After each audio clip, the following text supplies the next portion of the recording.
Hello and welcome back to another video. Today we are going to be taking a look at this nice little Call of the Night characters tier list, and I guess I'll be giving my opinions on some of these characters and ranking them from S to D. So let's jump right into it. Let's start off with Kou's childhood best friend, and here's the thing with her. Personally, I didn't like her, and that might be a little bit of a hot take, and she didn't necessarily do anything wrong within the anime for me to be like, yeah, I hate her as a character. It's nothing like that. I just find it strange that in the Call of the Night anime, they kind of build this relationship between Nazuna and Kou, and they're kind of like, here's the relationship.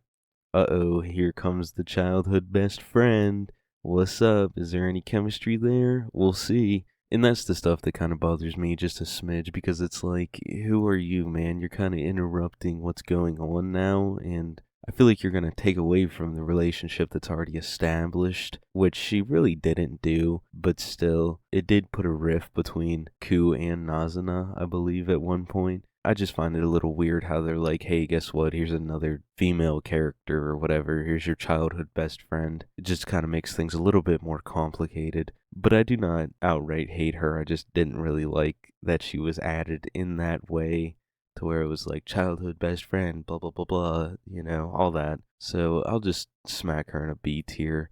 She wasn't a terrible character by any means, and I won't say she was the worst in the world or anything like that. It was just a little weird introduction for her when there's already like an established relationship going on. And I guess since we're already talking about Kou, we can do Kou next. He was a pretty good main character. I have zero complaints about him. I found him to be a pretty decent main character and quite entertaining. He wasn't bland by any means, and he had a little bit more substance than any other character, I believe. He had stuff that made him unique, and I kind of like that. I like how an MC has a little bit more going on than the average characters, and he was also entertaining. He wasn't annoying by any means, and I just kind of enjoyed watching him. He was pretty good, but it's weird because I have more to say about the side characters than I do the main character. Anyways, Kou's an A tier.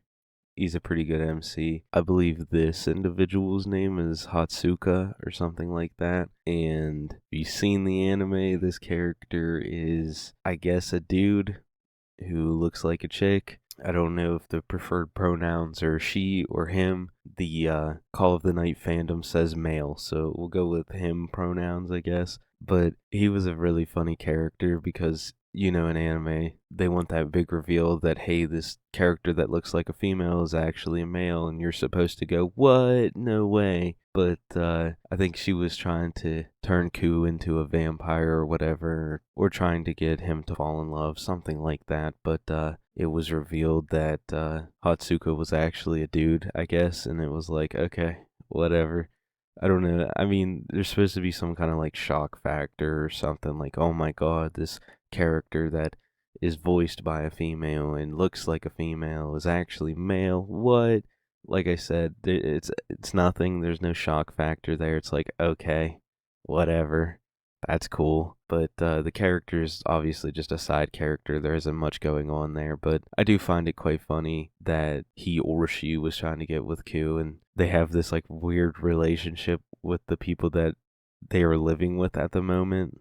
From that episode as well, you can see where they like kind of follow every command he or she gives. I'm just using both pronouns now. I don't know what the hell I'm doing, alright? Hatsuka is kind of like a funny character because I like the way they yell at the people that they live with. So yeah, I'm gonna put Hatsuka in a B tier as well. I don't know. It's kind of funny. Ooh, I want to do the vampire hunting lady next. I liked her. There was something about her that I found like really cool. She's like this detective and she's all smoking cigarettes and something like that. And for some reason I found that very appealing. I just thought she was kind of weird and a little strange because she's like all secretive and stuff. And at first I was like, yeah, she's an alright character. But once she called the cops on Kou, bro, I was like, nah, I'm not the biggest fan of you anymore. That was kind of dark. That was kind of messed up. That wasn't cool at all. But I definitely think she's kind of a cool character. And in the anime, it was revealed that somehow she can kill vampires with a ring or something in her blood taste awful. I don't know what any of that means because I just watched the anime. I didn't read the manga, so I'm kind of clueless to what any of that means. I'm just saying she's a vampire hunter because she can do that kind of stuff and she can kill vampires. But I thought she was definitely a decent character. I liked the way she looked and most of the stuff she did. Like I said, calling the cops on Kou was kind of dirty. I'm not gonna lie. She kind of took this antagonist role. So I think I'm gonna put her in a B tier as well. I feel like all these characters are gonna end up in B tier, but I guess Nazuna's next. We'll do Nazuna. I feel like Nazuna is a character that I really couldn't even go in depth with because I feel like there's so much going on there. I feel like I'm not the right person to explain all the aspects of Nazuna's character. I feel like it's kind of deeper than what I can explain at the moment. She's honestly a hilarious character that has just so much stuff going on. Vampire and going out in the night and has this weird relationship with Kou.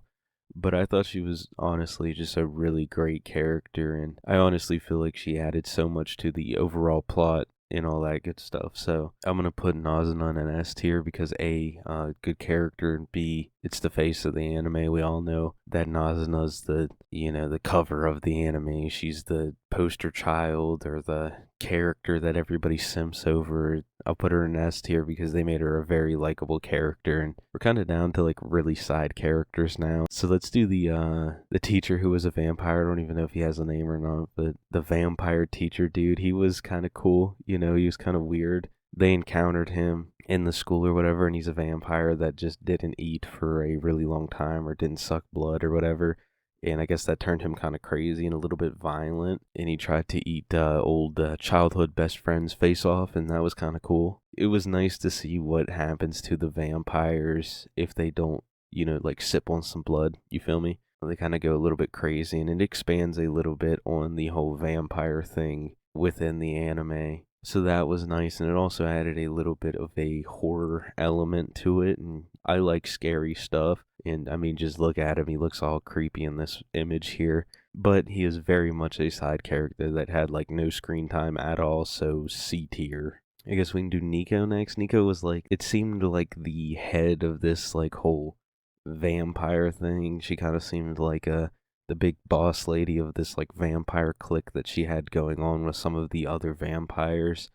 Once again, side character, not much about her, and she didn't have like crazy amounts of screen time, but she doesn't seem like the nicest character in the world by what she was doing to Nazuna and Kou, which is understandable because there's vampire rules, I guess, and all that good stuff. But I don't know, I didn't really like her all that much as a character. I was kind of like, whatever, you're fine. So I think I'm just going to slap her in a C tier because there was nothing really special there. But yeah, she's like an alright character. It's just nothing really special there, and it's nothing that I really gravitated towards. And C tier, don't hate her, but she's alright. We can do Arisa, I guess, next. Arisa was that second place in the maid cafe or whatever it was, and that whole little sub story or whatever you want to call it was she was taking scandalous photos of herself but saying some kind of creeper was doing it. It was revealed that she was actually doing it herself. I feel like she didn't really have much going on there, just another side character doing side character things. That's just me. I guess she was alright. She was just there. I feel like even if the sub story kind of involved her, I feel like she wasn't even really the main character of that sub story. I feel like other characters got more screen time and more dialogue and all that than what she did. And I could be completely wrong, but that's kind of how I feel it went. She was okay, I guess. I'll just slap her in a C tier as well. I mean, she's just an alright character, nice little filler one. And I guess since we're on the topic of the whole maid cafe, we'll just do Midori next, or whatever her name was. She was alright. I feel like she got a little bit more screen time than Arisa did, and I feel like she was a little bit more entertaining. She was also a part of that random sub-story, and I think she was also, like, outside of that as well. She was the first place popular maid in the maid cafe. Arisa was second place, I guess. I don't really understand the whole thing that went into that, but I found her a little bit more entertaining than Arisa, so I guess I'll put her in a B tier. There's just not much for me to really go off of because Call of the Night was like a 12, 13 episode anime. So I can't really dive too deep into some of these characters because they really weren't that deep. I'm just going off of like really surface level stuff here. But she was okay. There was nothing really crazy there. So just B tier, I guess. I think this was the office lady or whatever that Kou said, hey, I'll turn you into vampire fam if I become a vampire. I kind of liked her a little bit for some reason. I don't know why. I was just kind of like, that's kind of funny. She's just this overworked office lady or something like that. She was kind of like a funny character, and it's weird that this side character is one that I kind of paid attention to a little bit more than the others, but I guess she wanted to be a vampire too, and I found it kind of cool. Kou was like, hey man, if I become a vampire, I got you, I'll turn you into one. Like most of the other characters, I'm just gonna put her in B tier. Once again, I can't go like below the surface on some of these characters because there's really not much to go off of here. This chick though right here, I don't know how I feel about her. She was kind of like trying to get with Kou, maybe, or at least messing with him, something like that, and I believe Nazuna and her had a couple scrappy fights out there, something like that, and she was a little bit better than the average characters, I would say. I feel like she got a little bit more screen time, and I'm not necessarily the biggest fan of her. I can't say like she's my favorite character, but I'll put her in an A tier just because I feel like she had a little bit more going on compared to some of these other characters and side characters and all that. I feel like she got a little bit more screen time and she was a little bit more involved in the whole plot, or at least our main characters here, and she kind of took on a little bit of a antagonist role in some of the situations, which wasn't a bad thing. It was just kind of cool to see, two vampires scrap it out and get into a big fight, and we get a little bit of action in the anime. So I'll put her in an A tier purely off of she added a little bit more to the story than what some of these other characters did. And I guess we're left with another one of Kou's childhood best friends.